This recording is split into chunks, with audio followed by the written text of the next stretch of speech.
नमस्कार, आपका स्वागत है। आप देख रहे हैं लाइव मीडिया और मैं हूं सुनील कुमार। आज एक मामला सामने आया था आईजीएमएस में। आईजीएमएस में जो पुराने वर्कर थे जो कॉन्ट्रैक्ट पर काम कर रहे थे, उनका मांग था कि समान काम समान वेतन। यानी कि हम जो काम करते हैं वो पूरा ड्यूटी करते हैं और हमारे जो और भी अधिकारी हैं या और भी जो कर्मचारी हैं और भी जो नर्सेस हैं, जो जीएनएम हैं, उन लोग भी मेरे ही इतना ड्यूटी करते हैं, फिर भी हमको कम मिलता है और उनको ज़्यादा मिलता है। इनका कहना है कि 13,000 रुपये में हमें सीएल भी नहीं मिलता है और 13,000 से हमें गुजारा भत्ता नहीं होता है, क्योंकि खर्च इतना ज़्यादा है कि जैसा कि आप देख सकते हैं कि हर सामान का दाम बढ़ रहा है, मेंटेन होना मुश्किल है। इन लोगों का मांग था कि हम लोगों को वेतन बढ़ाया जाए, सीएल दिया जाए। इसी बीच में ये लोग प्रोटेस्ट कर रहे थे आईजीएमएस में, और कुछ असामाजिक तत्व के लोग जो हैं इन पर हमला कर देते हैं और हमला करने के बाद इन लोग घायल हो जाते हैं। शास्त्री नगर थाने की पुलिस आती है और इनके साथियों को पकड़ करके ले जाती है। समझ सकते हैं कि आईजीएमएस जहां पर मरीजों का अबार लगा हुआ है, वहां पर इस तरह की व्यवस्था हो रहा है। कहीं न कहीं व्यवस्था में कमी है, इस वजह से ये लोग प्रोटेस्ट किए हैं। हमारी बात हुई यहाँ के जो चेयरमैन हैं, डायरेक्टर जो है विभूति सर, उनसे। आइए जानते हैं कि उन्होंने क्या कहा।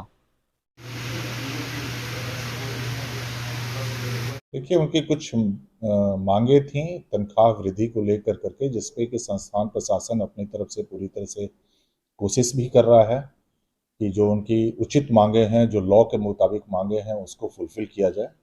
इस बीच में आज कुछ बच्चे कहीं से गुमराह हुए, वो निकल कर करके अपने काम को उन्होंने रोका और उसके बाद कुछ स्थिति ऐसी बनी जिसकी वजह से पुलिस को भी आना पड़ा।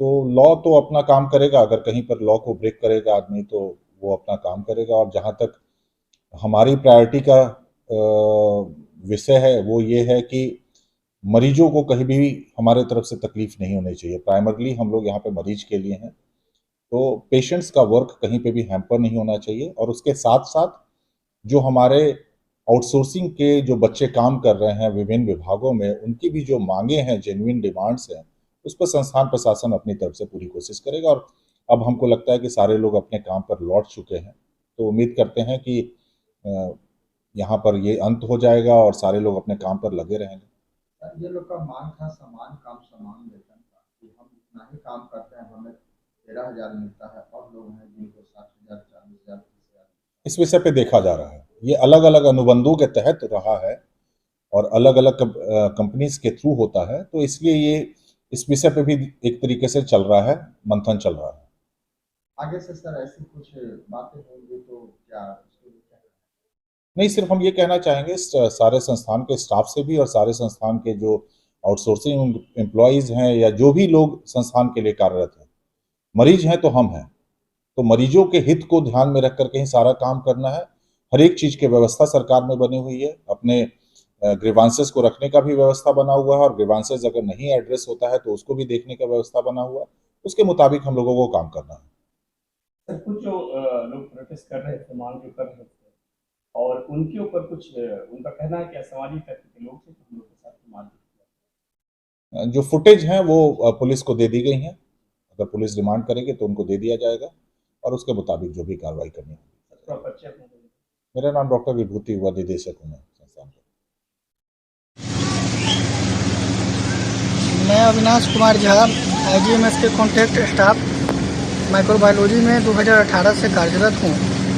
तो हम लोग जब आंदोलन पर बैठे तो चिकित्सा अधीक्षक के द्वारा कुछ अज्ञात लोगों को बुला करके हमारे साथ मारपीट हुई, और मारपीट होने के क्रम में ये मेरा शर्ट का बटन वगैरह भी टूट चुका है, मेरे कान से बहुत ज़्यादा ब्लीडिंग हुआ। ये हमारा देखिए स्वेलिंग पूरा आ चुका है। हमने इलाज पीएमसीएच में इलाज कराया और वहाँ से चिकित्सा अधीक्षक के जो लोग थे वो हमको ज़बरदस्ती मारते पीटते, लात घूसों से जबरन पीटा, और उसके बाद ज़बरदस्ती हमें उनके चैम्बर में ले गए। जब चैम्बर में ले गए तो वहाँ भी चिकित्सा अधीक्षक ने हमें यह धमकाते हुए कहा कि अभी तो तुम्हें बहुत कम मार पड़ी है, अगर मैं चाहूँ तो तुम्हें मैं जिंदा जला दूँ। फिर भी मैंने कहा कि श्रीमान, मैं सामूहिक रूप से प्रयास किया हूँ, आप मुझ अकेले को क्यों दोषी ठहरा रहे हैं। लेकिन उन्होंने कहा कि सबका मास्टरमाइंड तुम ही हो और मैं तुम ही को पर्सनली ब्लेम लगाऊंगा। और इस तरह से लगा करके सारा शीशा वगैरह उन्होंने खुद अपने आदमियों से तोड़वा करके मनगढ़ंत कहानी बनाया और हम लोग के ऊपर एक FIR दर्ज करवा दी। अब हम श्रीमान कहाँ जाएं, ऐसा मैंने उनसे कहा तो उन्होंने कहा कि अगर तुम ज़्यादा बोलोगे तो मैं अभी तुमको ज़िंदा जलवा दूंगा। और उसके बाद उन्होंने ज़बरदस्ती मुझे दिन भर IGMS के OP में रखने का आदेश दिया।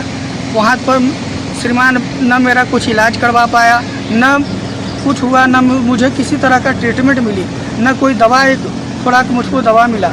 और मैं गरीब 12,000-13,000 कमाने वाला, जबकि एक लैब टेक्नीशियन की सैलरी यही एम्स में 38,000 है।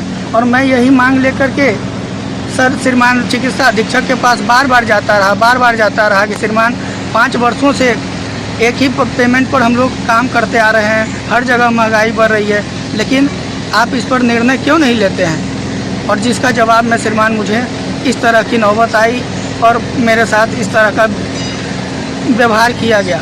अब आपसे हम लोग अनुरोध कर पाएंगे कि हम लोग क्या करें, इतनी कम गरीबी हालत में हम अपना इलाज भी नहीं ढंग से करवा पा रहे हैं और PMCH में आकर के इलाज करवा रहे हैं। जी हाँ, आप देख रहे थे लाइव मीडिया। यह वीडियो आपको कैसा लगा, जनहित में शेयर करें। आपका बहुत बहुत धन्यवाद।